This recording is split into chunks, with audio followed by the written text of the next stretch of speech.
किसी ने क्या खूब कहा है, कुछ पाने के लिए कुछ करना पड़ता है।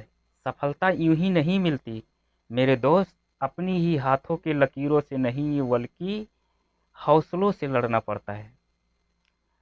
तो दोस्तों, एक कहानी है एक लड़के की, नौजवान खूबसूरत सा लड़का का, जो सुबह सुबह अपने घर के सामने बैठ के चिल्ला चिल्ला के रो रहा था। उसी के सामने से एक आदमी गुजर रहा था। वो पूछा, उस लड़के से पूछा, भाई क्यों रो रहे हो, क्या परेशानी है तुमको, क्यों इतना जोर जोर से चिल्ला चिल्ला के रो रहे हो। फिर वो लड़का बोला, भाई मेरे माँ बाप ने जो भी दौलत कमा के दिया था, आज मैं खा के खत्म कर दिया हूँ, कुछ नहीं बचा मेरे पास। एकदम मैं रोड पे आ गया हूँ, कुछ नहीं है मेरे पास अभी, सब खत्म हो गया। फिर वो आदमी बोला, भाई तेरा नसीब तेरे से दूर चला गया है, अपने नसीब को लेके आ, फिर जैसे था पहले वैसे भी हो जाएगा, अभी भी हो सकता है। फिर वो लड़का बोला, कैसा आदमी है ये, पागलों जैसा बात करता है, बोलता है नसीब चला गया, नसीब को लेके आ, ये कैसे हो सकता है। बोला ठीक है, मैं पागल लगता हूँ भाई। वो निकल गया आगे। फिर ये लड़का सोचा, हो सकता है ये सही बोल रहा है। फिर दौड़ के गया उसके पीछे, बोला भाई नसीब किधर मिलेगा। फिर वो आदमी बोला, जा वो पहाड़ी के ऊपर तेरा नसीब बैठा है, उधर ही से लेके आ, बुला के लेके आ।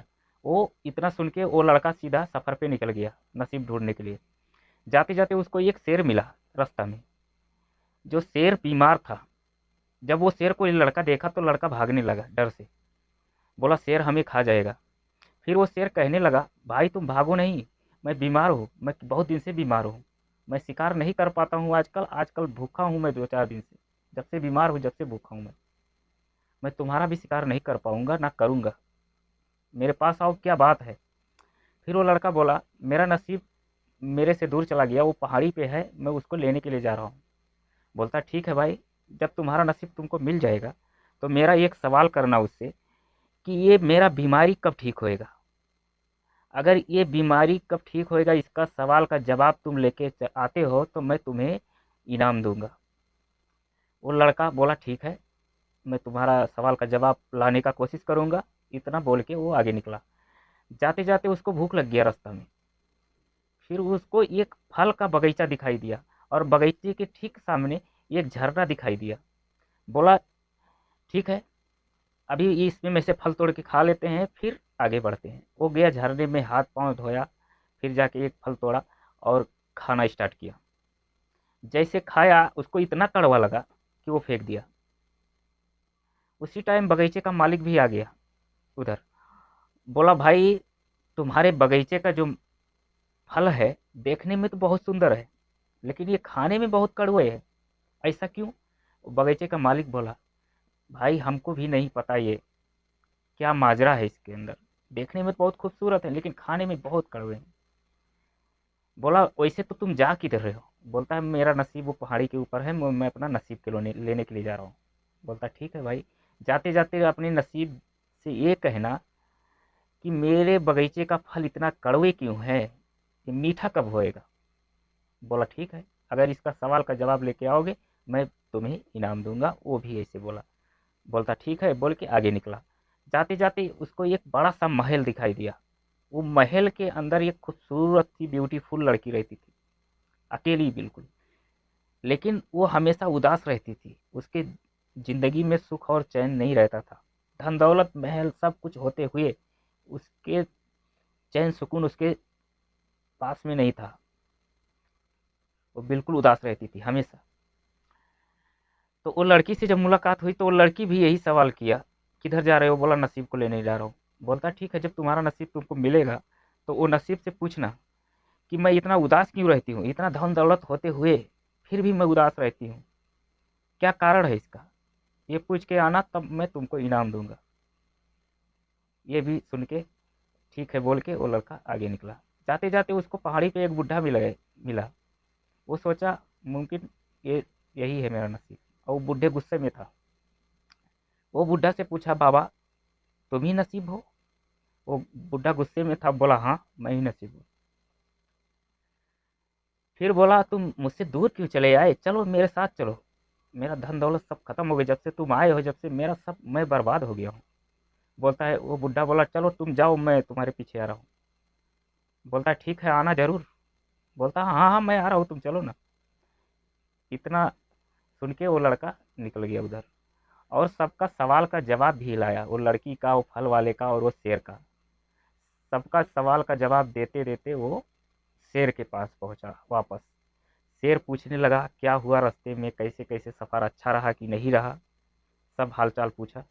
बोला सब कुछ सफ़र अच्छा रहा, तुम्हारे तुमसे मिलने के बाद वो फल वाला भी एक संदेशा दिया, मेरा फल मीठा का भी होएगा।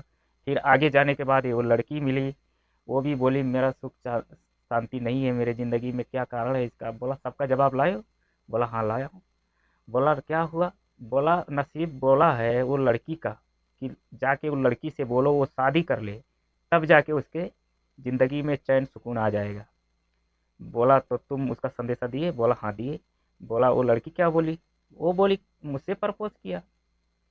बोला मुझसे शादी कर लो, इतना बड़ा महल है मेरे पास, धन दौलत बहुत है, आराम से ज़िंदगी काटेंगे। तो बोला तुम क्या बोले। वो बोला मैं इतना धन दौलत और तुमसे शादी करके क्या करूँगा, मेरा नसीब मेरे पीछे आ रहा है, सब वैसा का वैसा हो जाएगा, क्या फ़ायदा है तुमसे शादी करके तुम्हारा धन दौलत लेके। फिर बोला वो फल वाले का क्या हुआ। बोला फल वाले का, वो बोला कि वो जो साइड में झरना है, वो झरने के पानी के अंदर सोना है, उसी पानी से ये सिंचाई करता है बगीचे का, इसके लिए उसका फल कड़वे हो गए हैं। उसको फल मीठा बनाने का है तो दूसरी जगह से पानी ला के सिंचाई करे, या तो ये सोना निकाल के बाहर करे, तभी जाके उसका फल का मीठा हो सकता है। तो बोला वो क्या इनाम दिया तुमको। बोला वो आदमी बोला तुम इधर रुको, मैं सोना निकाल देता हूँ, तुम सोना लेके जाओ, यही तुम्हारा इनाम रहेगा। बोला फिर तुम क्या बोले। बोला मेरा नसीब मेरे पीछे आ रहा है, मैं क्या करूंगा सोना लेके। बोला ऐसा बात है, अभी मेरा क्या संदेशा लेके आए हो। शेर बोला। बोला तुम्हारा ये है, किसी दिन पागल आदमी का सर खा लोगे, उसी दिन तुम्हारा बीमारी ठीक हो जाएगा, तुम्हारा संदेशा ये है। बोला तो तुमसे बड़ा पागल कौन होएगा। वो लड़की का प्यार ठुकरा दिया, इधर सोना ठुकरा दिया। बोलता है नसीब मेरे पीछे आ रहा है, मैं सब वैसा का वैसा हो जाएगा, तुमसे बड़ा पागल कौन है। उसी टाइम शेर मारा उसको, मर गया, उसका सर खा लिया। ये कहानी से हमको बहुत बड़ी सीख मिलती है। हम अपने नसीब के सहारे बैठे रहेंगे चुपचाप अपने घर पे या कहीं भी, तो क्या मेरे ज़िंदगी में चैन सुकून और धन दौलत आएगा, नहीं आएगा। इसके लिए हाथ पांव हिलाना पड़ेगा, हमको काम करना पड़ेगा, अपना नसीब खुद अपने हाथों से बनाना पड़ेगा, यही हाथों से। इसके लिए कहता हूँ हार्ड वर्क करो भाई, हार्ड वर्क। नसीब के भरोसे नहीं रहो, नसीब तुम्हारा पीछे नहीं आएगा, तुम्हारे आगे चल के आएगा नसीब। जिस दिन हार्ड वर्क स्टार्ट कर दोगे, उसी दिन नसीब तुम्हारे आगे चलेगा। और जब तक हाथ पे हाथ रख के बैठे रहोगे नसीब के सहारे कि मेरे नसीब में है तो मिलेगा, तो कभी ये नहीं हो सकता है।